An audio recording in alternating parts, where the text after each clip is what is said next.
Olá, olá pessoal! Olha, nós aqui de novo em mais um Squad Verso.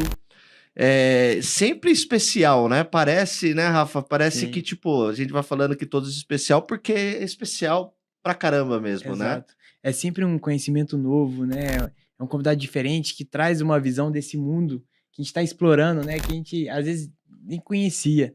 Isso que eu acho legal, né? Essa troca. São E, tantas ideias que o Web3 ele nos proporciona, né, Rafa?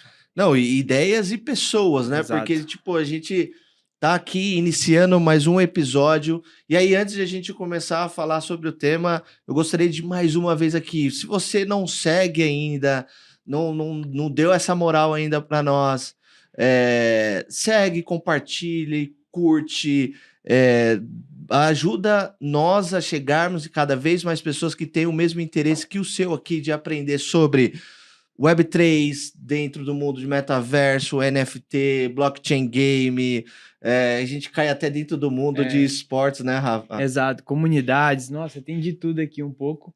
E muito pensando como essas tecnologias vão impactar no nosso dia a dia e já estão impactando, né?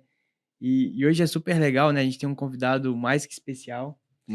Sempre mais que especial. É, E sempre uma indicação, eu tava falando é, com um convidado que nós iremos apresentar aqui, e é sempre uma indicação constante, né, cara? É exato. legal que a gente começa a conversar com uma pessoa, aí fala, pô, você precisa chamar esse cara. Aí depois você conversa com o outro, pô, você precisa chamar esse cara.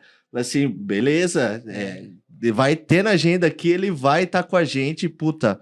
Estou super feliz mesmo, de verdade, de estar recebendo aqui o Rodrigo Cassioli, mais conhecido. Eu chamo sempre de Cassioli, né? Não tem algum problema de chamar não, pelo tranquilo, tranquilo. sobrenome? Porque o meu nome virou Leitão, né? Com É, tanto Rafael que exato. tem aqui, né? Não, o pessoal às vezes fala Caccioli e tudo mais, mas Caccioli. tranquilo, Caccioli. Cassioli É italiano? é italiano. Que Eu acho que legal. tem ficou uma separação da família, pelo que eu saiba, aí ficou um Caccioli e o Cassioli. Eu sou do Caccioli, Cassioli. Cassioli. Você é o Cassioli. do time do Sou Cassioli. do time do Cassioli. Porra, que legal. É, Ô, Rodrigo, primeiramente, obrigado por estar aqui com a gente para trocar essa ideia. Eu acho que vai ser super, super, super legal falar sim. sobre diversos temas aqui. Mas, cara, se apresenta aí, quem que é o Rodrigo Cassioli, não Caccioli? Boa, primeiro agradecer o convite, já fazer um comentário aqui pra galera que é muito legal que eles estão construindo, que vocês estão construindo, os dois, Rafael aqui no Obrigado. caso, né? E a gente tava falando disso antes de começar, que agora é o momento realmente de produzir conteúdo bacana, de valor, porque é agora que todo mundo foi embora e que tem poucas pessoas realmente fazendo algo bacana, como vocês estão fazendo aqui, e que depois quando chegar o Bull Market fica tudo muito fácil, né? Aí vem aquele alvoroço todo mundo produz conteúdo, mas quem tá aqui agora? Isso que é o mais importante. Porra, isso é legal. Então, reforçar aí o pedido deles para quem ainda não pôde compartilhar esse conteúdo, Legal. se inscrever, seguir, porque, enfim, muito valioso esse tipo de iniciativa, eu sempre gosto muito. Mas vamos lá, eu não sou dos Caccioli, sou dos Cassioli aí, que nem eu falei. Bom, na verdade, eu comecei minha vida muito normal, vamos dizer assim, como qualquer pessoa. Me formei em administração em 2017 e aí depois eu comecei a estagiar em empresas. Comecei com um estágio em planejamento financeiro em 2015. Uhum. Depois de um ano, não renovaram meu contrato, aí eu saí. Aí eu falei, Ainda puta, bem. é, vai ficar pior. Vai ficar pior. Vai piorar. É. Aí eu falei, puta, lá em administração, na faculdade, eu falei, tô gostando de marketing, né? Acho que era por conta Aham. disso, Legal. financeiro e tal. Meu próximo estágio foi em 2017, um ano e pouquinho depois, numa área de posicionamento de marca e comunicação. Marketing, falei, puta, agora é onde eu tô. Aqui é onde eu gosto. Fiquei 7 meses, porque em 2017 eu já ia me formar, então eu precisava ou ser efetivado, porque não dava para renovar o contrato de Uhum. estágio. Nem conversaram comigo, tchau. Então, 2 estágios aí, saí de ambos. E aí, em 2018, fim de 2018, eu entrei num processo de trainee, de uma grande empresa também. Eram 5 trainees selecionados para 2.000 e tantas vagas. Então, entrei também, puta, estourei e tal, tô feito, etc. No fim de 2020, quando acabou esse período de trainee, cada um dos 5 ia ser alocado para suas áreas, né, Aham. respectivas.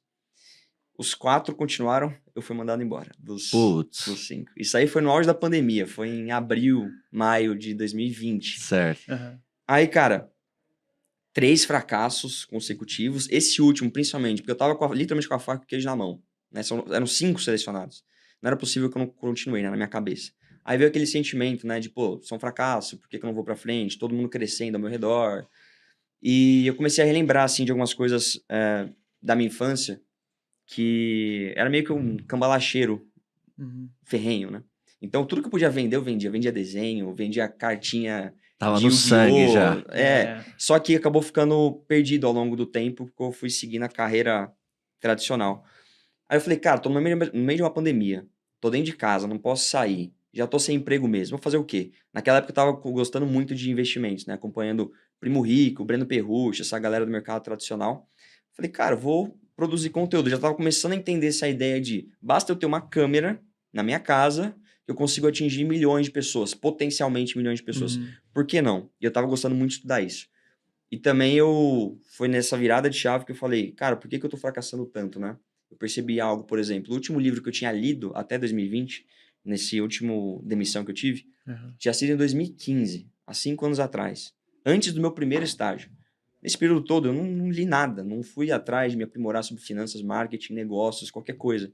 E aí eu comecei a parar de botar a culpa nos outros, porque nesse momento a gente sempre tem a tendência de falar, né, o culpado é a chefe fulana, é a empresa que não me deu oportunidade, e comecei a olhar para mim e falei, cara, eu não tava realmente merecendo, eu tô fracassando porque eu não tô fazendo nada realmente para mudar isso. Aí em 2020 foi o ano que eu massacrei de ler livros de investimentos que eu tava amando na época, e devo ter lido mais de 30, 35 livros só em 2020, o 50 anos em 5 lá do JK. Caraca, que legal. Mas li bastante. Aí eu tirei o certificado CEA, que era o especialista em investimentos da Ambima. E comecei um canal de investimentos na época, que tá até hoje aí no YouTube, nos primórdios do YouTube aí, os vídeos antigos. Não deu muito certo, não é que não deu muito certo, mas eu tava 1 ano já com esse canal, tava com 2.000 inscritos, não tava satisfeito, já imaginava que teria muito mais pessoas acompanhando. E foi quando surgiu a Web3 na minha vida, através de um joguinho chamado Axie Infinity, todo mundo conhece. Um amigo comentou, aí como eu vi que tinha relação com cripto, né, com investimentos, eu tinha que saber como investir, como gerenciar isso, cara, vou começar um canal sobre isso. E aí tinha foi aquela quando... pegadinha que você gostava de marketing, aquele amorzinho que Exato, tinha também, né? Exato, sempre tive um lado mais criativo, de querer criar, de querer pensar coisas diferentes. E eu já tava 1 ano fazendo, eu tinha uma experiência, né? Aí eu falei, cara, vou fazer. Eu comecei esse canal, e aí foi também, juntou, né, no Bull Market de 2021, finalzinho, todo mundo lembra. E aí esse canal pegou mais de 100 mil inscritos de forma orgânica, que legal, etc. Cara. Foi legal, mas ao mesmo tempo, assim, acabou pegando muito do hype que não era sustentável, né? Que era o pessoal querendo dinheiro fácil, rápido. Era aquele aspecto financeiro muito forte, 100% né? aspecto financeiro. Eu mesmo sempre falei isso, acabei me deixando levar pelo aspecto financeiro durante esse período, não tem problema nenhum de falar isso. E é normal, né? O dinheiro tá muito fácil, tudo sobe, e aí você vai se deixando levar. Mas enfim, acabou toda essa bolha ali em 2020, como todo mundo sabe, caiu tudo, esses jogos não existem mais, né? Jogos, entre aspas, não existem mais. Mas eu falei, cara, preciso voltar pro meu propósito antigo, né? Desde quando eu comecei o canal de investimentos. Quero ajudar as pessoas de alguma maneira, seja através do empreendedorismo, que eu acredito fortemente, seja através da educação financeira, como que a pessoa investe melhor o dinheiro dela e como que ela entende oportunidades futuras para ela poder trabalhar ou justamente empreender.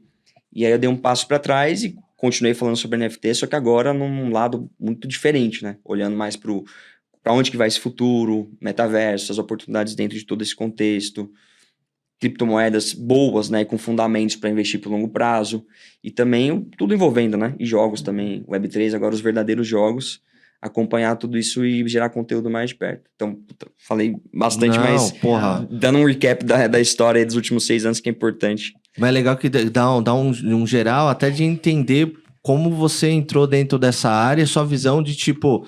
nós vivemos falando aqui, trazemos até casos assim, que a maioria vem falar só sobre casos de sucesso, né?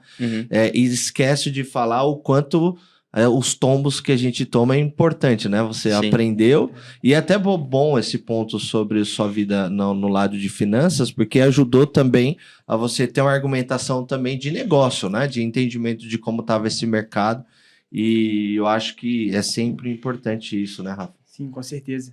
E eu quero aproveitar o Rafa que gosta de falar de finanças aqui, cara. Esse é o cara da finanças. Show, bora. Acho que aproveitando um gancho, eu já queria trazer um tema que a gente acho que nunca discutiu aqui no canal, que eu acho super relevante, que você falou que hoje investe, né, em criptos que tenham fundamentos por trás. O que significa isso? Como que você hoje avalia que uma cripto ela tem um fundamento ou não? Qual que é esse processo hoje de avaliação no investimento ou não em uma moeda? Cara, tem alguns fatores. Vamos lá, vou tentar construir aqui meio no improviso. Um dos principais pontos que eu olho, principalmente, é a equipe. Isso, nos últimos anos, para mim, se provou como um dos pontos mais fundamentais. Já era importante para mim há 2 anos atrás, só que agora eu dou talvez o dobro de valor para isso. Porque assim, você pode ter Isso vale para startup, para qualquer coisa, na verdade, né? Você pode ter uma ótima ideia, um ótimo projeto que faz total sentido, mas se você não tem as pessoas certas para executar aquilo, não adianta.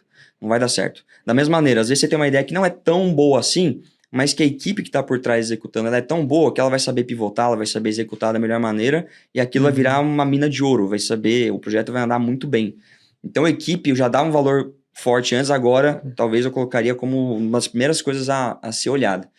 Quando você olha a Polygon, por exemplo, todo o ecossistema que eles estão construindo, você vê que eles têm uma equipe de desenvolvimento de negócios assim, absurda. Eles têm liderança em basicamente todas as áreas de cripto do futuro, de Layer 2, desde, para não ser muito técnico para a galera, mas de escalabilidade da rede Ethereum. Eles estão construindo um ecossistema com diversas soluções e uma equipe de negócios que fechou com Disney, Starbucks, está usando as soluções da Polygon e várias outras empresas gigantes. Então, só dando um exemplo para ilustrar. Mas, cara, além da equipe, obviamente, acho que tem que olhar o tokenomics do projeto. Você não quer investir numa moeda que ela vai ter inflação de 40% ao ano ao infinito. Então, não necessariamente você tem que buscar uma deflação. Às vezes a moeda pode até ter uma inflação, mas se ela for controlada, e principalmente se do outro lado, a gente tem oferta e demanda, então você tem a quantidade de moedas em circulação e a criação de novas moedas, mas do outro lado a demanda. O que vai fazer com que essa moeda tenha valor e que ela seja demandada naturalmente? Até puxando, eu sei que não é o assunto, mas até puxando para esses jogos de 2021, a grande questão era, você tinha o token do jogo ali. Esse token não servia para absolutamente nada. Só servia para a pessoa comprar o token, comprar o NFT, para poder utilizar esse NFT para gerar mais tokens. Então, no fim do dia, a pessoa entrava para poder ficar farmando token, né? Criando tokens e tokens e tokens e poder transformar em dinheiro. Você não tinha aonde utilizar aquilo. E acabava virando algo completamente insustentável. Até, posso dizer, tinha um formato de pirâmide mesmo. Porque quem entrava primeiro... Minera e não... Quem entrava primeiro conseguia surfar. E aí a demanda de moeda era 100% dependente de novas pessoas entrando no futuro. Total. Em algum momento você não tinha mais pessoas entrando. E aí é quando o token começava a perder todo o seu valor e era destruído, basicamente, era dizimado. Então, tokenomics, obviamente, é muito importante. E aí você tem alguns casos muito bons de tokenomics, como o Bitcoin. Hoje até o pessoal começa a discutir se o Bitcoin tem um tokenomics tão bom assim, pensando no longo prazo, porque tem um problema de segurança da rede, de mineração, enfim, não vale entrar aqui nas questões. Mas Ethereum tem um tokenomics muito forte, por exemplo, com a mudança agora de Proof of Work para Proof of Stake, principalmente, e são todas moedas que você para e pensa que as pessoas demandam naturalmente. Ethereum, qualquer coisa que você vai fazer na rede da Ethereum, você vai precisar de tokens Ethereum para estar queimando ali, para pagando as taxas e utilizando dentro dos protocolos. Então, é basicamente a lei de oferta e demanda e você tem que entender quais são as utilidades, como que aquele token vai capturar valor. Então, falei de equipe, tokenomics, e outro ponto aqui que eu acho bem legal olhar é narrativa, né? Então, você olhar para cripto e você entender qual que é a narrativa do momento e para o próximo ciclo. O que está sendo construído agora? O que vai ser demandado nos próximos anos? Hoje, por exemplo, uma das principais narrativas é como que a gente vai tornar a rede da Ethereum mais escalável. A Ethereum, por si só, não está preocupada com isso. Ela está criando um ambiente para que as chamadas redes de segunda camada possam fazer isso. E aí você tem Arbitrum, você tem a própria Polygon com esse ecossistema que eu comentei, você tem a Optimism, você tem a ZK Sync. Então você tem vários projetos trabalhando em cima dessa narrativa muito forte, mas que nem todos podem ser a melhor opção de você comprar o token ali desse projeto. Por isso que aí vai equipe, aí que vai tokenomics e outros pontos de análise. Mas assim, entendendo para onde o futuro vai, você consegue se posicionar muito melhor, porque vai ter muita demanda no futuro e você já vai estar antecipadamente prevendo essa alta demanda. Legal. E assim, aproveitando nesse tema, como que você enxerga que está o mercado hoje de cripto, uma vez que recentemente a gente passou por algumas turbulências, né, principalmente voltadas em corretoras, né? A gente teve FTX que acabou quebrando, o Binance Marco, também. Na verdade, né? Exato. Sim. Acabou sendo questionada e, ao mesmo tempo, você vê algumas iniciativas de governos, bancos centrais, igual o Brasil, já está lançando para teste piloto real digital. Então, como que a sua avaliação em relação a essas moedas, né? A ideia é realmente, você acredita que vai continuar essa independência, ou essas moedas nacionais que estão vindo como real digital, elas vão tomar conta do mercado? Ótima pergunta. Cara, pra ser sincero, eu não faço absolutamente nenhuma ideia, assim, do que pode dominar, etc. A questão é, a gente sabe que o Estado, ele detém o poder monetário. Sim. Então, a gente hoje é obrigado a utilizar real, nos Estados Unidos eles são obrigados a usar dólares, e como a gente bem sabe. O que me preocupa essa questão de CBDC, que são essas moedas digitais dos bancos centrais, então é basicamente você pegar o dólar e agora ele ser um token 100% digital, vamos dizer assim. É porque a tecnologia está ali, só que você pode usar a tecnologia tanto para o bem quanto para o mal. Então, imagina se hoje, que a gente já tem um altíssimo nível de controle sobre a moeda e na vida das pessoas, imagina isso talvez alavancado algumas vezes, a ponto de, com um clique de um botão, o governo poder literalmente congelar o que você tem ou ele poder direcionar os seus gastos. Só para dar um exemplo, vamos supor que está tendo uma queda na safra do milho nesse ano. Deu um problema lá e um vírus está destruindo, nem sei se é vírus que chama, mas enfim, está destruindo ali uma praga está destruindo uma safra de milho. Sim. A colheita. A gente vai ter escassez de milho.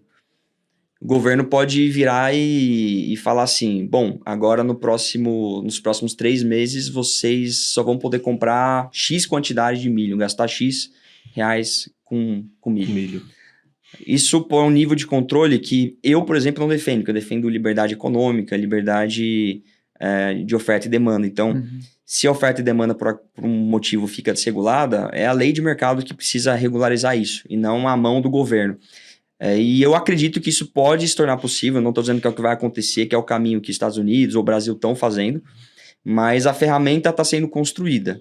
Dependendo até onde essa ferramenta for construída, ela pode ser utilizada tanto para o bem quanto para o mal. E com o governo por trás disso, Estado por trás disso, a gente sabe que eles sempre têm uma tendência de querer controlar cada vez. Se eles puderem estar mais próximos do que a gente está fazendo, consumindo, e puderem centralizar e controlar, eu não tenho dúvida de que eles vão ter essa tentação de fazer.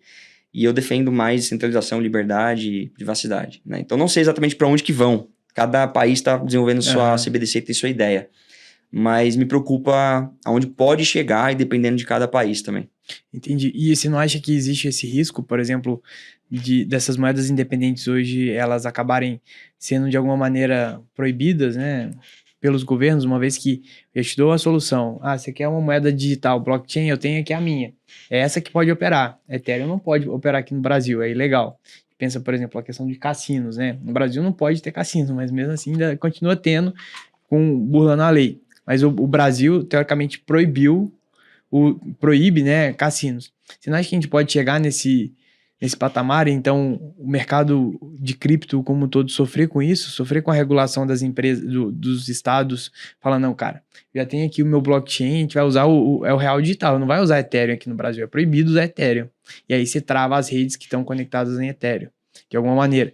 E aí eu não sei o quanto isso é possível, o quanto isso é factível tecnicamente. Eu sei que a gente tenta cada vez mais fazer blockchain de uma maneira descentralizada para poder evitar esse tipo de bloqueio, mas se isso poderia chegar nesse nível, né, de bloquear as outras moedas, ou mesmo nem que seja bloquear, elas perderem valor, né? Então, hoje, por exemplo, se boa parte das transações vão ser no real digital, a Ethereum, por exemplo, vai perder o valor que ela tem.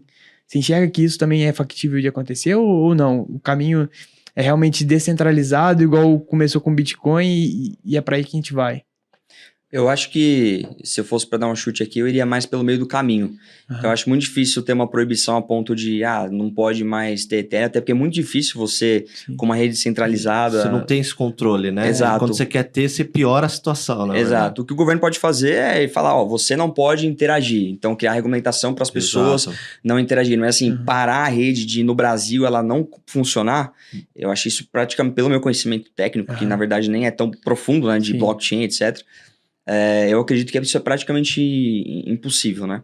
Então, as leis podem surgir em cima das empresas e das pessoas. Sim. Mas eu acho também que, assim, tudo é uma questão de demanda. E com a demanda por mais descentralização e mais liberdade sendo algo inevitável, na minha opinião, Para mim, o caminho mais provável de que os governos vão ter que se adaptar. Então, eles vão poder ter suas moedas digitais, tokenizadas ali, mas também se adaptar para que quem quiser utilizar vai poder utilizar e vai ter uma regulamentação pelo menos mais clara. Porque hoje você não tem regulamentação do que você pode, não pode fazer, quem que você vai regulamentar no setor. Então, pelo menos assim, ter as cartas na mesa, assim que o jogo funciona, para as empresas, para as pessoas poderem no dia a dia ali utilizarem as soluções, mas não de simplesmente barrar. Pode até ter uma tentativa, mas assim, a demanda é tão forte e inevitável que por pressão popular é mais fácil aceitar. Eu acredito que vai ser mais fácil os governos aceitarem. E até uma situação a nível global, né? Porque a gente não está falando só de um controle pequeno no qual você tem uma demanda muito baixa, uma demanda muito alta, descentralizada. Sim. E que é difícil você bloquear, né? E eu vi até alguns governos tentaram, por algum momento, bloquear algumas ações que estavam vinculadas à blockchain. E quando eles tentaram fazer isso, aumentou o mercado. Hoje acontece até no mercado de apostas, né? Muitos governos, inclusive no Brasil ainda, é proibido, né? Por isso que os servidores ficam fora. Quanto maior você fecha a porta para esse mercado, maior ele se torna. Então, eu vejo até um processo muito que vai acontecer com blockchain, como a gente regulamenta também, como é o processo que não que acontece lá dentro, né? Porque é um sistema descentralizado. Mas algumas regras que a gente tem que tomar cuidado que estão relacionadas a fiscais, relacionadas ao impacto em outros mercados. Eu acho que a Cassioli falou uma coisa interessante. Eu acho que tem convívio para os dois lados acontecerem, né? Pô, se eu quiser comprar uma moeda que está relacionado à questão do governo, que é o termo que você falou, que eu esqueci aqui. CBDC. CBDC. Ó, legal. Se é vinculado a isso daí, cara, legal. Se você toma uma decisão para isso, bacana. Mas não, eu quero ir no Ethereum, né? Exato. Também vai funcionar super bem. É que tem suas aplicabilidades, né? Exatamente. E aí, entrando até um pouco nesse tema, e você citou algumas camadas super legais, eu queria pegar um dos pontos, né? Um que a gente nunca falou aqui, que eu achei super legal, sobre a importância dos profissionais e da equipe que está por detrás nesse processo de tokenização. Isso é do caralho, eu acho muito importante. Eu nunca tinha visto pelo ponto de vista de como você... É como você vê uma empresa mesmo que vai ter um potencial, então eu vou investir em você, eu vejo, beleza. O que tem por detrás ali do motor, né? Quem que vai fazer? Sim. Esse é um ponto que eu queria explorar mais com você. E também vinculando a um quarto camada que você falou que é bem legal, que o poder da aplicabilidade da moeda, ele é um fator importante também para criar o valor, né? Então, você citou o caso da Disney, né? A Disney chega e fala, vou usar a moeda aqui, puta, aquilo ali vale. Sim. Própria Tesla, né? Que teve aquele momento, vários momentos, Bitcoin, né? De aplicar, vou comprar com Bitcoin um Tesla. Também teve aquela movimentação. Queria explorar mais esse lado que eu sei que você também curte pra caramba de falar. Qual que é o impacto real, assim, da questão da aplicabilidade, cara? Vou começar pela primeira, que tem um exemplo bem recente, que é bem legal, e até para fugir um pouco de cripto, mas falar de coleção de NFT. O pessoal deve ter ouvido falar e conhece o Bored Ape, que foi aquele que o Neymar comprou, Madonna, Justin Bieber, enfim, um monte de famoso aí. Você tem várias outras coleções parecidas como essa, que a gente chama de coleções PFP, Profile Picture. Você tem uma fotinha, às vezes, de um animal ou de algo muito legal, anime, desenhos voltados a anime, que você pode usar e você faz parte de uma comunidade. A gente tem Azuki, os próprios Bored Ape, a gente tem Pudgy Penguins, Moonbirds, várias coleções que chegaram a valer muito dinheiro. 10 mil dólares, 30, 40 mil dólares. Teve uma muito recente que mostra a importância de equipe, que é o próprio Pudgy Penguins. São os pinguinzinhos lá, super fofinhos, voltados para criança, que é uma coleção. O que acontece? Essa coleção estava largada às traças lá em 2022, no início de 2022, e aí um cara foi lá e comprou. Foi lá e comprou, talvez, não lembro o valor, talvez 4 milhões de dólares, posso estar falando besteira, mas ele foi lá e comprou essa coleção. Caramba! Isso, e aí tinha uma comunidade já, né? O pessoal gostava muito dos Pudgy Penguins, mas os antigos donos simplesmente largaram. Estavam até falando que foi meio que um rug pull, que a gente chama, né? Uma puxada de tapete, um roubo. Sim. Aí esse cara, chamado Luca Nets, foi e comprou a coleção dos Pudgy Penguins. De lá pra cá, principalmente recentemente, nos últimos 2 meses, eles lançaram uma coleção de bonecos mesmo, de toys físicos, para crianças, com acessórios, com óculos, com roupinhas, com vários pinguinzinhos diferentes, voltado para o público mais infantil. E, cara, eles distribuíram isso nas principais redes varejistas dos Estados Unidos. Eles faturaram $2 milhões em 24 horas vendendo esses brinquedos, né, dos Pudgy Penguins. Abriu mais do que a comunidade deles, abriu pro mercado, né? Abriu pro mercado, exatamente. E aí, assim, a caixinha do Pudgy vem com um QR Code que você escaneia. Escaneando, você tem uma interação com um iglu no seu celular. Aí, esse iglu, você consegue ver o Pudgy que você comprou em formato, em avatar digital. E você consegue abrir uns baús e pegar outros acessórios para poder brincar com ele. Enfim, é como se a criança tivesse o seu petzinho, o Tamagotchizinho lá nos anos 90 e tudo mais, para poder brincar. Então, assim, e em nenhum momento eles falam sobre NFT ao longo dessa jornada do cliente, até porque é uma criança, o público que eles estão construindo. Eles produzem conteúdo nas redes sociais. O Instagram deles tem mais de 500 mil seguidores, por exemplo. Conteúdo onde os pinguins vão e em curtas interações passam mensagens positivas para começar o dia, sobre produtividade, sobre mentalidade, etc.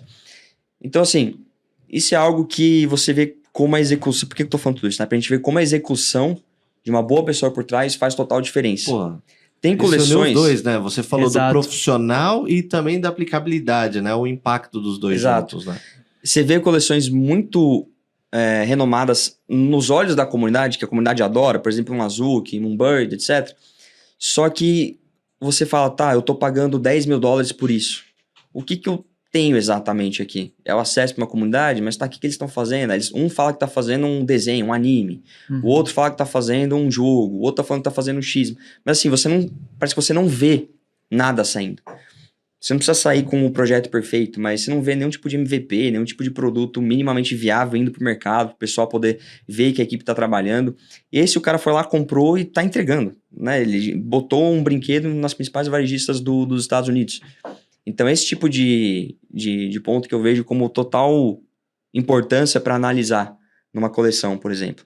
E aí, hoje, a gente não tem clareza sobre isso. Mas vamos lá, eles estão faturando com esses brinquedos. $milhões. Hoje, o Pudgy Penguins, o Luca Nets não pode chegar e falar o seguinte, ó, uma porcentagem do lucro líquido, porque é uma empresa, no final das contas, uma porcentagem do lucro líquido, a gente vai distribuir para quem é holder, para quem tem um NFT do Pudgy Penguins. Porque isso aí seria a distribuição de dividendos, como uma empresa faz. Sim. E aí entra lá na SEC, nos Estados Unidos. Quebra a regra. Quebra a regra e etc. Mas assim, em algum momento acho que a gente pode até ter clareza sobre isso. E pode até existir a possibilidade, sim, de faturar uma parte do faturamento do lucro líquido ser distribuído para quem tem um dos NFTs do Pudgy Penguins. E você tem 8.888 NFTs. É diferente de uma ação de uma empresa que você tem centenas de milhões de ações no mercado. Você tem uma quantidade pequena de NFTs. Então, imagina se a empresa fatura milhões e uma porcentagem desse lucro vai para apenas 8.888 pessoas. Pode ser uma fonte passiva, né, dividendos mesmo, muito interessante. Que hoje não funciona, mas pode funcionar no futuro, sabe? Mas esse faturamento pode ser utilizado para experiências, para várias coisas interessantes para a comunidade, voltar valor para a comunidade de outra maneira. Legal, isso porque a gente até estava falando em alguns episódios aqui sobre essa aplicação no mesmo modelo para o fundo imobiliário. Então, quando você vai comprar ou alugar alguma coisa, fazer nesse modelo tokenizado, né? É bem interessante. E um ponto que você trouxe, que é importante, e eu ouço isso a todo momento no seu speech, uma dificuldade que muita gente tem quando vai entrar dentro desse mundo é fazer, né? Porque assim, muito a gente fica nesse aspecto de lançar uma coleção e vamos ver o que vai dar essa coleção. Sim. Mas o que tem além disso, né? Porque é muito complexo, né? Queria que você falasse também nesses desafios que você vê também nesse desenvolvimento de comunidade, né? Porque, cara, você vai lá, lança uma coleção e às vezes muitas pessoas acham que é só ir lá, fazer todo esse trabalho de design, de fazer todo esse processo, né, de implementação dentro da rede e etc. E acabou. Queria que você falasse um pouco mais desses desafios de como, né, você entra também dentro dessa estratégia de comunidade. Legal. É complexo mesmo, que nem você falou. Tanto que até hoje eu não lancei nenhuma coleção de NFT, porque a tecnologia está mudando muito. Até um mês atrás, a gente não tinha algo chamado ERC6551. Que coisa feia é essa, né? É basicamente o seu NFT, ele poder servir como uma carteira, uma wallet. Então, isso faz muito sentido para jogos, por exemplo. Pensa que você tem o personagem do jogo, que é um NFT, e ele é o NFT principal. E aí, dentro do jogo, você coleta uma espada rara, você coleta um capacete, algo nesse sentido, que também são NFTs. Antes desse novo protocolo, cada item desse, o personagem, os itens, eram NFTs em separado. Agora você pode fazer com que o personagem seja o NFT e tudo que você coletar que também é NFT vai ficar abaixo dele, como se fosse acoplado a esse legal. NFT principal. Porque ele serve como wallet. Né? Então, se você, por exemplo, quiser negociar esse personagem depois para uma outra pessoa, vender, você vende ele com todos os itens que você quiser, porque é como se tivesse tudo junto num único pacote, vamos dizer assim. Como se você consegue empacotar vários NFTs dentro de um. Então, assim, isso é só um exemplo. Eu nunca lancei coleção justamente por ter essa humildade de falar, cara, daqui um mês vai estar diferente. Daqui 3 meses vai estar diferente. E assim, eu sei que isso vai continuar acontecendo. Mas é isso que os projetos também precisam pensar. Primeiro, se faz sentido lançar uma coleção para o que eles estão querendo desenvolver. Porque muitas vezes a resposta vai ser, não faz sentido. Já tem soluções Web 2 que resolvem o problema. Boa. Isso é algo que eu tô pensando bastante recentemente, né? O quanto que a gente, por estar inserido, a gente tem o viés de confirmação, de ser apaixonado por NFTs, a tecnologia, mas o quanto será que, ou, pelo menos hoje, faz sentido usar ou não? Ou usar uma solução de Web 2? Você tá falando uma coisa poderosa. Eu tô pensando, pô, será que algumas coisas a gente tá gourmetizando um pouco os NFTs pro que a gente tem de tecnologia hoje? Você falou tudo. Porque, por exemplo, comunidade, né? Você perguntou de comunidade especificamente. Você pode comprar um NFT e esse NFT vai te liberar acesso para uma comunidade, para um Discord, por exemplo. E lá você vai ter o seu grupinho, que todo mundo tem o mesmo NFT, e conversar sobre um assunto, enfim, fazer várias coisas. Mas assim, tem plataforma hoje em Web 2 que você faz uma assinatura e você tem o acesso para uma comunidade. Ou você pega o WhatsApp, faz aquele grupo, Sim. agora Exato. tem o grupo no WhatsApp também. Exato. Então, assim, tem o benefício do NFT, que o ativo é da pessoa. Então, se a pessoa quiser vender no mercado secundário, ela vai vender o acesso. Que no Web 2 você não paga a assinatura de um membership, né? Para entrar na comunidade, depois você vende aquilo. Não, você está pagando e o dinheiro vai simplesmente pro criador daquela comunidade. Então, é óbvio que tem o valor. Mas, assim, o valor que a gente tem em NFT hoje, e também pensando na dificuldade tecnológica do cara ter a sua carteira, comprar um NFT. Aquela fricção do caçamba, Aquela né? fricção absurda. O cara ter a custódia de guardar 12 palavras-chave no guardanapo, que fica preso na geladeira ou sei lá onde. Então, assim, é muita dificuldade de jornada para hoje pouco benefício percebido pelo usuário. Bom ponto. Não sei se eu me fiz entender. Não, só isso. Isso e também metaverso está dentro desse mundo também, toda essa questão de fricção, mas continua aí. Exatamente. E no ponto de vista de quem está criando o acesso para a comunidade, se ele cria NFT, ele está vendendo os NFTs para a comunidade e depois ele vai ter royalties daquilo, que é super legal. Então a galera vai vender os passes, compra e venda, isso está gerando royalties. Esses royalties vão direto para a carteira do criador automaticamente. Beleza, super legal. Mas, cara, é melhor ele ter royalties de 5% do valor de uma venda, que ele não sabe quando vai acontecer, ou é melhor ele continuar vendendo mais assinatura, e mais assinatura, e mais assinatura, que ele tem previsibilidade de receita e etc. Então, assim, o royalties é super legal, mas o criador não vai deixar de vender mais assinaturas porque ele precisa fazer receita. Né? Ele pode escolher vender 100 NFTs, 100 passos para uma comunidade. Mas, assim, ele vai se ele vai se limitar a 100 acessos para sempre? Será que em algum momento ele não vai querer abrir 200 acessos, 1000 acessos? Porra. Provavelmente ele vai. Ele vai querer vender mais. E isso pode frustrar a comunidade, porque se você tem 100 NFTs que dão acesso a uma comunidade, o cara vai lá e cria mais 100. Você tem o dobro da quantidade de NFTs no mercado. Então, teoricamente, o preço tem que ser cortado pela metade, por lei de oferta e demanda do que aquilo vai. Então, a comunidade que estava ali antes e tinha um valor percebido por aquele NFT, agora não vai ter mais aquele mesmo valor percebido, porque mais pessoas estão entrando, eu não faço mais parte de um grupo exclusivo de 100, agora são 200, agora são 1000, e se o criador não toma cuidado de alinhar isso com a comunidade, em algum momento eu vou vender mais, se preparem, né? Não é só 200 que estão aqui dentro, não são só 100. Isso pode gerar depois problema, porque Total. Problema de comunicação, de transparência, de fricção no meio de todo esse caminho. Então, assim, eu adoro a ideia dos NFTs, mas pela limitação da tecnologia, da percepção dos benefícios e vários ainda entravezinhos no meio do caminho, esse ponto eu acho que pode ser um pouquinho gourmetizado hoje. E com o Web2 resolve talvez muito. melhor hoje. E você falou um caso, antes de passar a palavra, desculpa, claro. Rafa, para não fugir, porque eu gosto muito desse tema, por eu estar no meio da estratégia de e-commerce, que quando se começou a gourmetizar o modelo de token gated commerce, né, que eu acho do caralho, eu acho legal, mas eu tô dentro desse mundo, né? E aí teve uma palestra que eu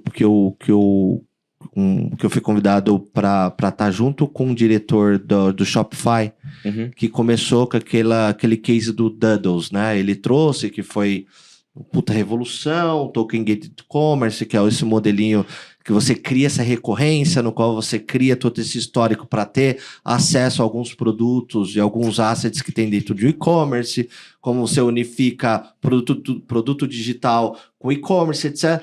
E sempre quando eu estava estudando sobre esse tema, eu sempre ficava pensando, cara, hoje existe um programa de recorrência, hoje existem tecnologias de recorrência dentro do e-commerce, né?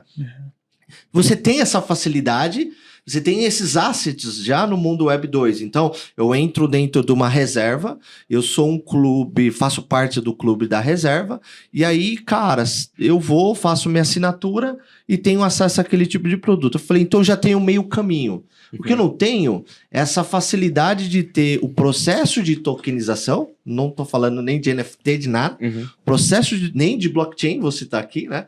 Tem esse processo de tokenização para facilitar a ter a um certo tipo de produtos o acesso de uma maneira mais simples. Só que eu falei, beleza, até aí tá legal. Mas para ter essa tokenização, eu passo por vários processos. Eu tenho que ter minha carteira, eu tenho que comprar Ethereum. E para fazer tudo isso daí são milhares de passos, grande parte de hora. Então, qual é o benefício de ter isso? É como você falou, gourmetizado é legal pra caralho. Só que assim, qual o caminho, né? Por que eu não penso numa maneira de tokenizar para facilitar o processo de loyalty dentro do e-commerce? Não necessariamente falando sobre blockchain. Então, tem esse tema, né, que você falou que é bem legal, que é, cara, tem muitas maneiras de a gente resolver isso no Web 2 ou 2.5, etc. Porque às vezes quando você começa a falar, vamos fazer no modelo Web 3, mas cara, você pensou na estratégia, não na ação, né? Pensa na estratégia como um todo, né? Bem legal esse ponto. Não, super legal. E Rafa, acho que complementando, sempre gosto de fazer um paralelo, né, assim, na minha cabeça. Quando eu olho, por exemplo, NFT, sempre vem na minha cabeça a parte de obra de arte, né? Então, tem uma NFT obra de arte. Com os colecionáveis artísticos. Exato. Então, assim, pensa, hoje uma obra de arte, por que alguém gasta milhões numa obra de arte? Primeiro, para ter um senso ali de exclusividade e mostrar isso para as pessoas, né? Então, você vai lá na minha casa, você vai ver minha obra de arte, fala, pô, você tem uma obra aqui do Picasso, que coisa legal e tudo mais, você sobe o seu status. Então, isso, se a gente for pensando em NFT, é muito difícil a pessoa ter isso, uma vez que tem que acessar a carteira, né? Não fica tão exposta quanto uma coisa num quadro na sua casa. E outra é a questão financeira, né? Você compra pensando na valorização que aquilo pode ter no futuro e para poder comercializar. Isso no NFT também entendo que existe esse caminho. Mas na minha cabeça, o que eu não vi ainda projetos, né? Eu acho que esse que você comentou, ele é um pouco diferente e mostra isso, o pensamento, eu acho que ele ainda está muito no físico de obra de arte e não está no digital. O que o NFT ele pode agregar a mais? Não é simplesmente eu ter aquela posse para ser exclusivo. O que mais que eu posso ter com NFT? E muito mais uma coisa constante do que simplesmente uma vez só. Então, quando eu penso numa obra de arte, eu pintei um quadro, aquilo vai ser tem um quadro só e acabou. O NFT não. A partir do momento que ele gera uma comunidade, que ele cria uma comunidade, ela precisa ser fomentada de uma maneira recorrente. Então, uma NFT, de alguma maneira, ela precisa envolver para que aquilo tenha uma recorrência, e o fato de você ter aquela NFT gere outros valores para você, que não seja só ter a NFT na sua carteira, porque realmente é todo complexo o processo. E muitas vezes eu vejo que a pergunta que a gente faz é, beleza, a NFT aqui, ela vai valorizar ou não? E poucas pessoas pensando, cara, como eu consigo fazer uma NFT diferente do que seja tradicional? Simplesmente vou gerar as imagens, subir a coleção e acabou. Não. Como eu consigo criar nessa comunidade por trás e fomentar com que essa comunidade, ela cada vez mais cresça, né? Então a gente vê, eu lembro de um case, né? A gente sempre comenta aqui do Snoop Dogg. Você compra um NFT, você tem direito a festas no Snoop Dogg lá. Eu esqueci em qual dos No Sandbox. Sandbox. Sandbox. Isso é um caminho, né? Assim, eventos exclusivos. Você vai, por exemplo, comprar show de... Agora teve, né? Tá tendo um show da Taylor Swift no Brasil. Então, quem é cliente de um determinado banco teve exclusividade na compra. Então, quando você adquire uma NFT e isso gera uma recorrência, talvez aí esteja o segredo do sucesso das NFTs, que por enquanto ela não acabou realmente não dando essa... eu não acho que está difundido de maneira popular. Sim. Acho que ainda é muito exclusivo para uma pequena parte da população que entende o que é o processo. Mas eu acho que principalmente por isso, porque no final das contas não está gerando valor. Não está gerando o valor que seja da exclusividade e não está gerando esse valor recorrente. Eu não sei se a minha visão está correta, eu não sei qual a visão que você tem sobre isso e por que você acha que realmente não ficou tão popular a NFT. Acho que é isso aí. A gente até fala, né, que quando lança a NFT, uma coleção, na verdade ali é o dia zero, porque é ali que você realmente começa a construir. Tem um fator, concordo super com o que você falou, tem um fator que eu acho bem legal, que eu acho que o valor é muito fácil de ser percebido em NFT, que é uma palavrinha horrível, mas eu vou explicar, chamada composabilidade. Então isso realmente faz a diferença. Então, assim, imagina, vou dar um exemplo que eu tô comentando bastante. Você tem um restaurante, qualquer um restaurante de bairro, e você tem um NFT para fazer um pequeno programa de fidelidade com seus clientes no restaurante. A cafeteria da esquina, do lado do restaurante, não precisa pedir permissão, não precisa conversar com o dono, não precisa nada. Ela pode falar assim, ó, quem tiver NFT aqui do restaurante X, do outro lado da rua, vem aqui depois que você almoçar, que você vai ganhar um café grátis por semana, por exemplo. E aí o cara vai ler o NFT dele do restaurante, super simples, sem integração de sistema, sem também, que aí no Web2 a gente já começa a falar, talvez tenha um sistema, ou nem tem sistema, falando de pequenos negócios, por exemplo, nem tem sistema muito sofisticado, etc. Mas ali, cara, tá tudo em blockchain. Então, um aplicativo super simples, lê, valida o NFT do cara, do restaurante, e isso desbloqueia o café na cafeteria. Então, assim, é uma forma dele poder captar um público novo para sua cafeteria, atrair, se tornar possível cliente de forma simples, sem burocracia e de forma despermissionada, que a gente fala, né? Sem você precisar necessariamente de permissão. Tem um exemplo rápido lá falando de programa de fidelidade, tem desde o Starbucks, que é uma empresa gigantesca, quanto uma cafeteria chamada Atlas Coffee, de bairro, lá nos Estados Unidos.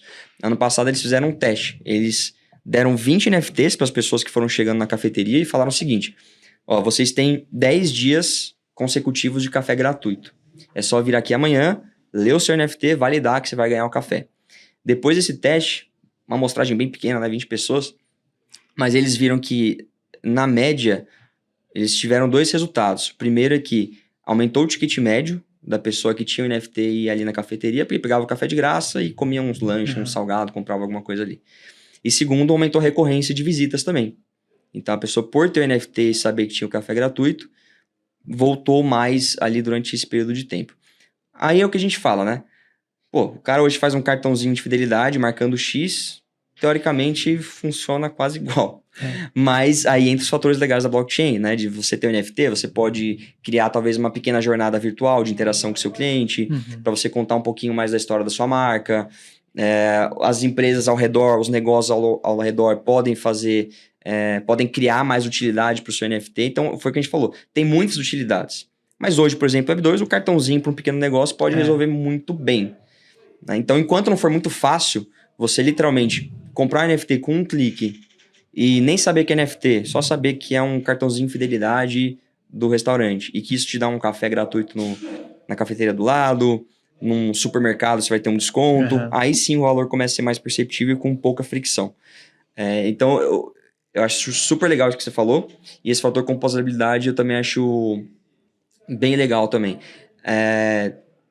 Um outro exemplo rápido. A coleção The Gods, que é uma coleção de PFP também, eles são uma das mais populares que a gente tem. É da The Lab, se eu não me engano. Não, desculpa, não é esse o nome. Mas é um lab lá que tem o The Gods e outras coleções. Eles têm tanta influência no ecossistema, o Web3, que vários outros empreendedores começaram a criar projetos e começaram a aceitar ou o NFT de Gods para você ter algum benefício ou poder utilizar essas soluções, e o token deles também, que eles têm um token, né, desse ecossistema. Então, assim, eles exercem um poder de influência que faz com que novas utilidades sejam criadas para o NFT e para o token deles, sem que seja a equipe deles criando aquilo. Né? Mas o poder de influência fazendo com que essas novas utilidades sejam criadas ao redor. Faz sentido? Total. Não, e o super que você falou, e acho até uma observação bem bacana, que é Starbucks nunca fala que é NFT, né? Eu assisti um episódio seu em alguma dessas participações, você trouxe uma informação que é super legal. É outro nome, né? É outro nome. É Stamps. Stamps. O mais legal é isso, né? Você vê um case que você não precisa citar NFT, ele tá dentro. E aí, muitas vezes, faz com que, às vezes, a gente tenha cada vez mais essa visão que você trouxe, Rafa, que é NFT não dá certo. Mas NFT não dá certo porque são colecionáveis e eu não ouço mais a palavra. E aí, a partir disso, o NFT ele já entra como back. Ou ele não tá dando certo porque a mídia traz todos os pontos, todo momento, e alguns especialistas também que, puta, não tá dando certo, né? De uma maneira mais hype do negócio. É interessante ver o quanto a Web3, ela, talvez não na velocidade que nós gostaríamos de ver, o quanto ela começa, né, a sair desse mundo de bear market e começa a introduzir em casos, assim, do dia a dia. Porque no final de toda essa história que você falou, tipo, Starbucks, o mais importante não era o colecionável, era todo o programa de loyalty que tá por detrás daquilo ali para criar uma experiência de compra com o NFT. Exato. E ele vai de tabela, né? É interessante ver o quanto a reserva é um bom caso, né? A reserva que, para mim, assim, no Brasil é o melhor case, que é como você traz todo o programa, todo o clube e tudo bem. Tem um NFT aqui. No final de toda essa história, quem gosta da marca reserva vai falar, caralho, o que menos me interessa aqui é o NFT, porque eu ter um programa de mentoria com o fundador, o presidente da reserva, porra, já vale o investimento que você faz no Bird, né? Sim. Exato. E aquilo vira, querendo ou não, uma forma da marca se conectar com aquela pessoa, né? Então, imagina, eu fiz uma primeira reserva, é um excelente caso.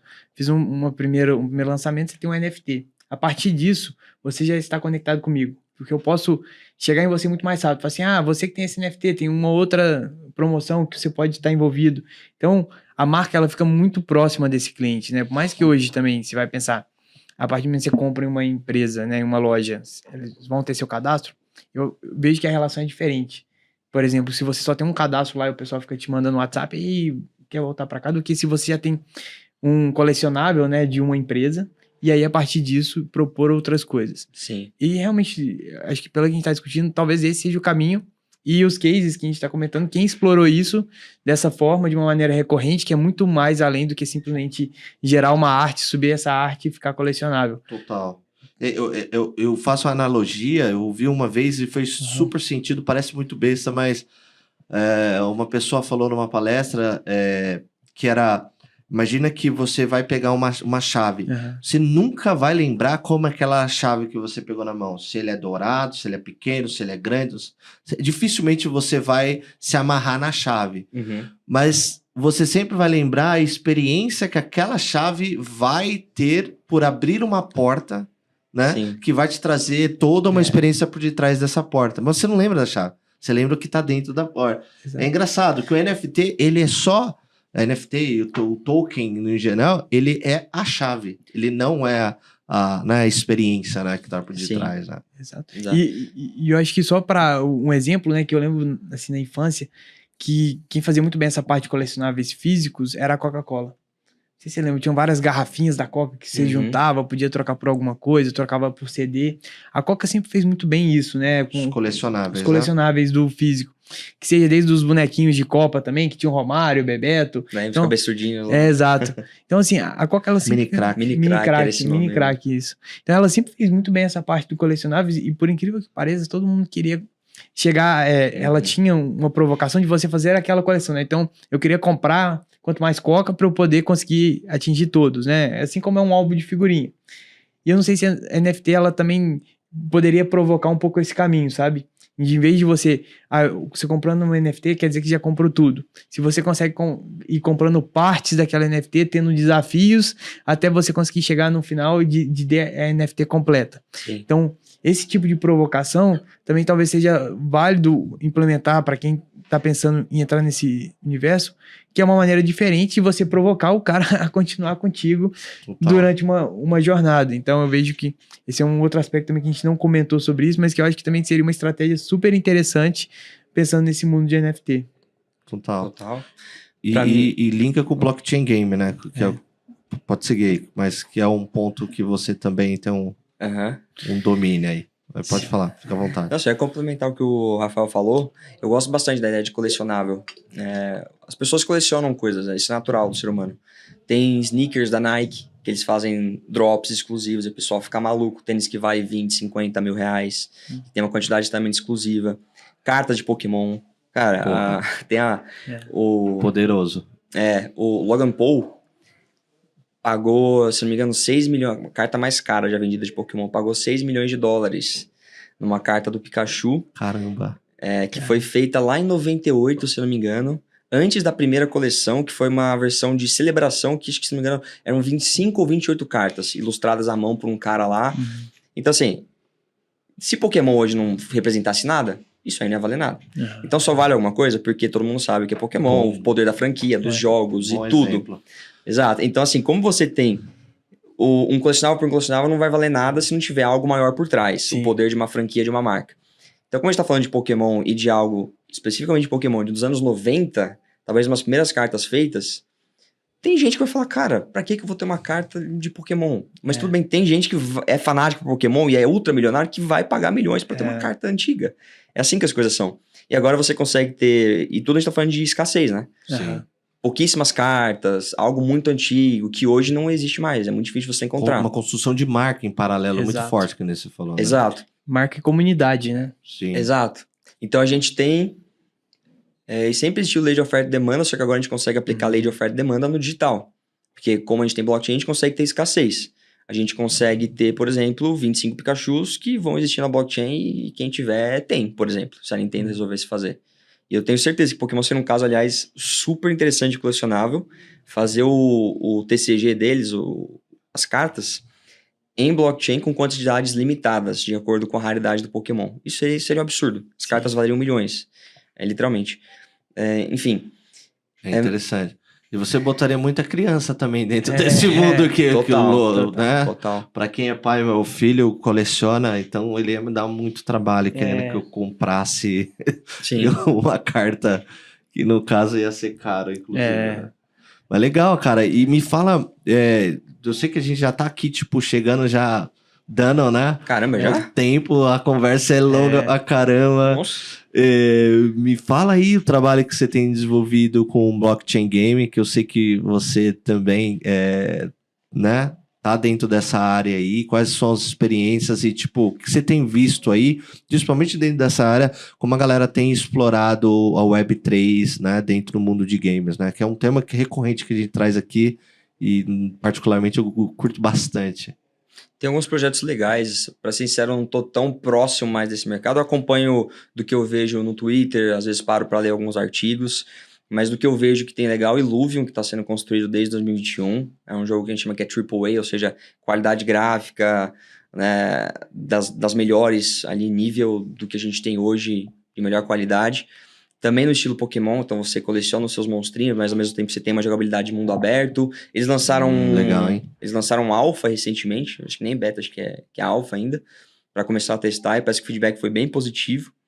Você tem alguns outros jogos legais dentro da blockchain da Immutable X, que é uma rede 2 da Ethereum, Ember Sword, por exemplo. Tem Gods Unchained, que é um jogo de cartas, que nem eu falei, faz total sentido, cartas, né, em NFT colecionáveis. E aqui no Brasil eu decidi ajudar um projeto como advisor, que é o Cursed Stone.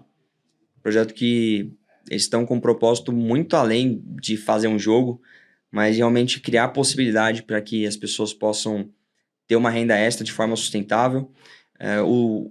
A economia do jogo foi ultra minimamente pensada. Então, basicamente é um MMORPG, pensa num Ragnarok lá das antigas, só que com um gráfico melhor. Muito parecido com o Ember Sword, para falar a verdade. E lá você tem as classes, né? Você tem guerreiro, mago, arqueiro, mercador, por exemplo. E um depende do outro. Então, se você tem guerreiro, por exemplo, tem uma espada, essa espada vai se deteriorando com o tempo. Para você continuar Importante. utilizando, você vai depender do serviço de um mercador que vai ter os itens necessários, o serviço para prestar para você para arrumar a sua espada em troca de tokens. E aí o mercador, em contrapartida, vai comprar determinados itens para poder criar uma poção ultra poderosa, para vender mais caro para os outros. Então, a economia desses jogos já era muito bem feita, de Ragnarok. Se você pensa, o pessoal fazia comérciozinhos dentro do jogo, vendendo asas ultra raras, vendendo os itens que você precisava juntar para criar aquela asa, para criar aquela espada. A economia girava tudo ali dentro. Só que não tinha o fator blockchain, o fator de ter um token. Então, seu objetivo não é nem o token ter valor. É token literalmente de giro dentro dessa economia. Eu achei legal também, o NFT vai ser free mint, então vai ser gratuito. Eles estão envolvidos em vários projetos sociais, um deles chamando Block Deaf. Eles criaram uma linguagem de sinais para surdos. Porra, que da legal. Web3. Não, que legal. Né? Então, explicar termos como blockchain, NFTs, Chainlink, Ethereum, todas essas palavras, esse pessoal não sabia se comunicar até então. Eles estão criando, né, aos poucos, desenvolvendo uma língua de sinais para o pessoal poder se comunicar. E mais do que isso, já tem até pessoa que é surda indo fazer evento de Web3, apresentar eventos através dessa linguagem de sinal. Então, um projeto que eu achei super legal. Tudo que eles construíram até agora também foi com dinheiro próprio. Então, a gente fala bastante, né, dos jogos que, pô, eu tenho um projeto super legal. Mas beleza, me dá 10 milhões de dólares aqui que eu preciso começar a montar. E aí vem o dinheiro, depois não sabe mais como está o desenvolvimento, atrasa. Os caras estão há praticamente 3 anos construindo esse jogo com dinheiro próprio.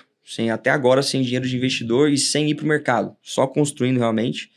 E agora que eles estão indo mais para o marketing, quem sabe receber um investimento, enfim. Então, é um projeto que eu decidi apoiar. É bem legal, vale o pessoal dar uma olhada aí. Vai muito além de um jogo. É legal que o ecossistema que você falou financeiro dentro, ele se encaixa num propósito que já existe, né, de valor dentro do game, né? A gente costuma ver e entra até na discussão constante sobre o metaverso, que é vários metaversos tipo vazio, né? Justamente porque não tem uma proposta de valor. Por que eu vou ficar lá dentro? Por isso que o game agrega bastante, né? Tudo bem que você tem um metaverso fechado, né? Proprietário ali que rola o token do game, só que, cara, qual o propósito de valor que você cria para aquele blockchain rolar dentro de um metaverso, dentro de um jogo, mas que faça sentido porque a galera tá lá. Então, esse mecanismo que você falou, gamificado, né, de ter o mercador, de ter o guerreiro, ele faz muito sentido e a galera às vezes nem percebe que tá fazendo uma compra e uma transição lá, que tá imerso na lógica do jogo, né? Exato. Muito legal isso. Exato. E pra te falar assim, quando eu lembro da minha infância, o que me ajudou muito, porque eu parei para estudar tudo isso tem alguns anos, mas já estava mais ou menos implícito essa questão de, pô, por que isso vale mais? Por que isso é tão raro e as pessoas pagam? Tanto foi por causa dos jogos. Eu joguei bastante Ragnarok, joguei Habbo Hotel, não sei se o pessoal vai lembrar, mas tinha essas dinâmicas econômicas lá dentro. E essa é uma maneira que eu percebo, de verdade, de você poder ensinar o básico de uma educação financeira. Pode ser meio incrível isso, mas que a gente não aprende na escola. Às vezes você consegue aprender através de um jogo desse, entender as dinâmicas econômicas. Sim. O que eu até falei pro pessoal do Cursed Stone, que eles vão aplicar, é de você ter temporadas onde, por exemplo, em determinada temporada vai ter escassez de determinado item. E vamos supor que para lenha, por exemplo, que você pega em árvore, cortando árvore lá dentro do jogo. Vai acontecer alguma coisa e durante X meses a coleta de lenha vai ser cortada em 3/4, por exemplo. Você vai acabar com a produção de lenha. Automaticamente, todos os itens dentro do jogo que precisam de lenha para serem construídos vão ficar muito mais caros. E isso vai criando na pessoa, porque você tá vendo um pré-adolescente que tá jogando, mas ele não vai estudar a lei de oferta e demanda, mas ele vai entender que, lenha tá em falta. Então agora eu não consigo construir uma espada de madeira se eu não pagar 5 vezes mais. Isso vai entrando na cabeça da pessoa para ter um entendimento econômico de forma sutil e divertida. E vai na criatividade, sabe por quê? Porque o cara vai ter que ser criativo para criar outras maneiras de solucionar isso aí também. Exato. Você força a pessoa também, tudo bem, é agora, como a gente soluciona isso, né? Exato. Que item que eu substituo agora, já que lenha tá tão cara, por exemplo? Aí o cara tem que pensar, tem que ir atrás. Isso eu acho, cara, sensacional. Eu nunca tinha parado pra pensar, eu comecei a parar pra pensar de que esses jogos das antigas, que eu vivi, porque eu era viciado nesses jogos, realmente, fizeram uma puta diferença na minha vida. De verdade. Legal. Legal. Isso é importante, né? E dá para fazer um experimento, né, científico até.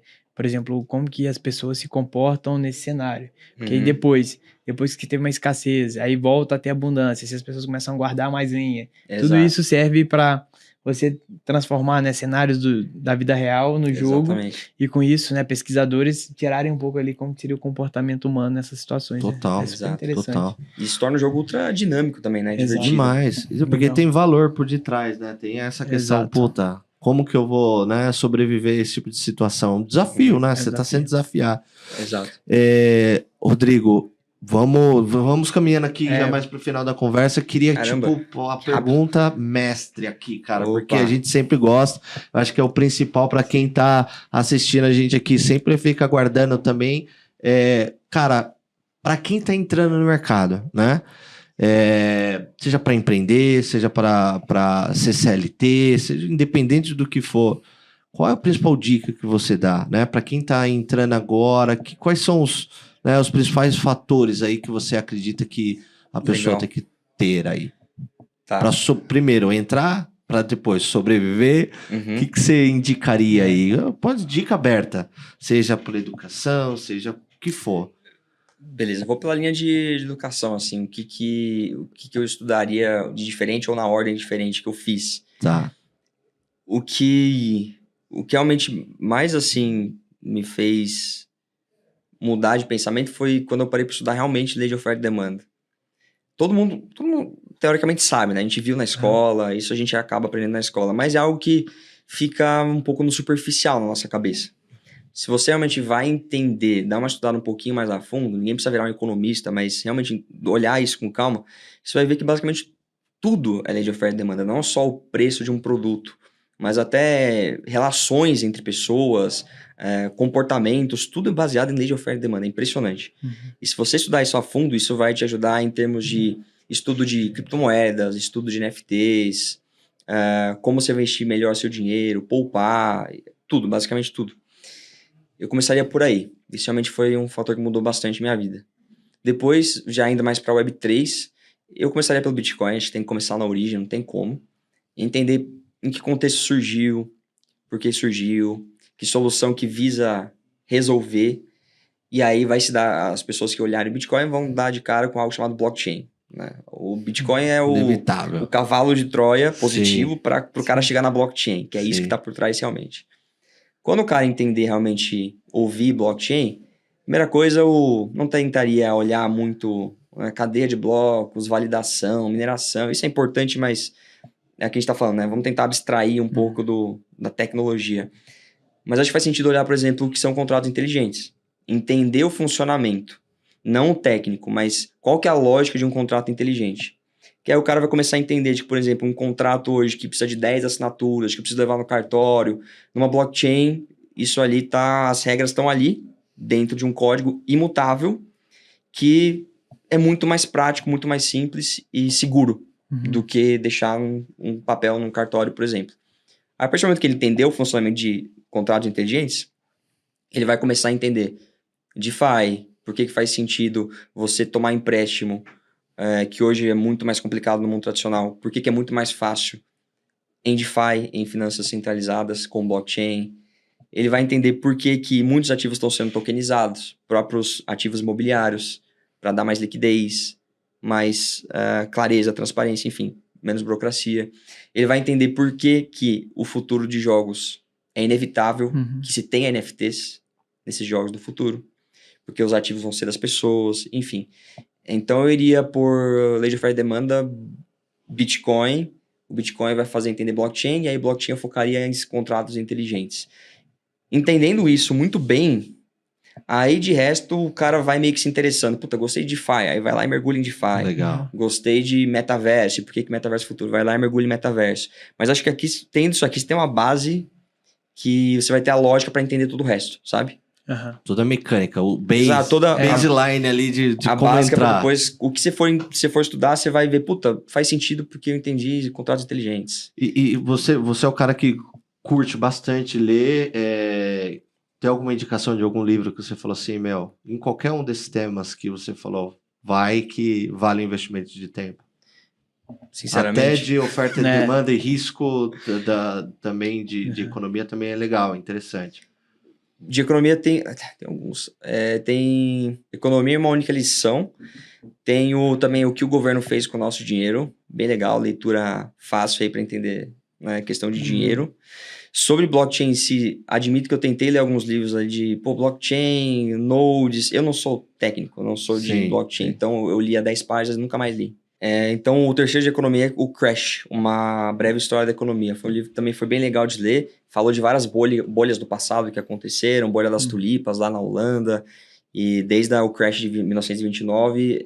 Mas é de fácil leitura, né? Não é um livro para ultra economistas, é só para você entender como que forma esses movimentos de exagero, etc. Porque aplica muito no nosso mercado também, né? Legal. Então é bem interessante. Fica a recomendação desses 3 livros. Sobre o blockchain eu vou ficar devendo, porque eu não leio nada muito técnico a fundo. E, pessoa, primeiro que vem na minha cabeça, Fernando Urrich, que muita gente deve conhecer aí do YouTube. E eu também recomendaria o Richard Rittenban. Ele tem também a Convex Research, que é uma empresa de criptomoedas. Eu gostaria que ele produzisse mais conteúdo, Richard, que ele é excelente, mas ele é um pouquinho mais low profile. Ele produz quando ele quer, assim, sabe? Tipo, conteúdo. Esse Mas é o melhor, né? Porque aplicando a lei da oferta e da demanda. Exato, da Exato, escassez. você fica na demanda pelo Fica na Puta, demanda, Richard, faz mais, cara. Faz mais, né? Mas os dois, assim, que eu respeito demais do trabalho. legal, E me cara. inspirou bastante. Que legal, cara. E me fala como que nós encontramos você? Tipo, Cara, não passa o número do telefone, eu sempre brinco aqui que vai ter tentativa de golpe de WhatsApp aí que tá na moda, né? Não, tá complicado. Tá. É Rod Cassioli. Cassioli é Cacioli. Só botar Rod Cassioli, Instagram, Twitter, YouTube, que encontra aí. E os projetos? Fala um pouco até o do Kobe. Da Kobe. Isso, da Boa. Kobe. Fala um pouco mais aí desse desafio. Pô, maneiraço. A Kobe a gente começou tem pouco tempo, tem 8 meses. Hoje a gente basicamente funciona num formato de agência de marketing, só que a gente foca mais na parte, mais não, né? 100% da parte de retenção. Então a gente não adquire clientes, a gente não faz postagem em rede social, esse iniciamento, a gente faz da aquisição para frente, em diante. Como que cada pessoa que está se comunicando, interagindo com a empresa, com a marca, como que ela consegue ver um propósito de valor, se ambientar melhor, co-criar com a marca, entender mais da história e, consequentemente, aos poucos, né, um processo que não é do dia para a noite, mas aos poucos criar maior amor por aquela marca. Isso se reflete em aumento de satisfação, maior LTV, né, que é o quanto que aquele cara gasta no ciclo de vida com aquela empresa, e marketing orgânico, que é mais poderoso. Então, se você tem membros mais apaixonados pela sua marca, você tem um marketing orgânico muito mais forte, que é ele falar para amigos, familiares, e isso é muito mais poderoso que qualquer ads ou qualquer panfleto que você sai distribuindo. Então, a gente funciona no formato de agência hoje, só que é um formato onde a gente não consegue atender tantos clientes assim, porque depende de pessoas boas que saibam trabalhar dentro dessas comunidades, etc. Então, em paralelo, a gente também tem um produto que a gente está desenvolvendo, que hoje é um dashboard de analytics. Então, você consegue ter na palma da mão informação sobre seu Discord, basicamente tudo. Número de mensagens enviados ao longo do tempo. Isso é importantíssimo. Legal. O sentimento da comunidade, quais membros estão interagindo entre si, níveis de interação entre membros, para você entender quais são as subcomunidades que estão sendo formadas ali dentro, e você até poder fomentar isso. Você consegue ver quais canais estão sendo mais ou menos utilizados, para você saber qual canal remover e deixar a comunidade mais simples, por exemplo, mais simplificada. Cara, uma varredura completa que a gente transforma isso em dados importantes. Tipo um social listening do Discord. Exato. Né? E aí um community manager ou fundador, quem tiver encarregado pelaquela comunidade, consegue ter muito mais munição, né, para poder tomar decisões aí do que fazer. Não só um social listening, mais analytics junto, principalmente analytics, né? Porque tem essa pegada. E como que sabe, como a gente consegue saber mais sobre a Kobe? Tipo, tem um site que você... Site a gente está construindo, então provavelmente não sei quando exatamente vai pro ar o podcast, talvez esteja pronto, mas é wearekobe.xyz. Kobe é C-O-B-Y, tá? Tem gente que acha que é tipo Kobe Bryant, uma coisa assim. Que é uma marca forte, né? Mas é C-O-B-Y. Tá. É simples, C-O-B-Y. Através do seu LinkedIn também Dá pra achar chegar lá. Tudo mais. Mas Instagram também, Twitter, @WeAreKobe. E é isso aí. Aí Show dá de pra bola. achar lá facinho. Rodrigo, muito Boa. obrigado pela presença. Realmente foi um bate-papo Bom, excelente. A gente que abordou agradeço. diversos temas, né? E é legal isso, né? A gente começa e aí com um tema vai desarrolhando. Ixi, tinha coisa pra Várias caralho coisas, pra falar. né? Tinha Dá pra pra falar falar ainda. de Creator Dá pra ir Economy. 3 horas aí. Porque Exato. você é um creator nativo, né? Você teve os seus, Eu gosto seus bastante negócios. dessa tese Exato. também. Eu gosto É bastante. bem legal. A gente vai ter que marcar de novo para falar de outros Pô, temas. exatamente, Vai ser um com prazer te receber 100% aqui. bom, contem comigo. A casa é Fechado. sua, cara. Quando precisar, estamos aqui sempre de portas abertas aqui pra gente. E não precisa de NFT pra acessar, tá? Aqui tranquilo. aqui é mais simples, né? exato. Menos fricção, mais O tranquilo. WhatsApp a gente resolve. Mas, galera, você que chegou até aqui conosco, curtiu esse papo, manda aí, comenta, compartilha, segue aí nossa página.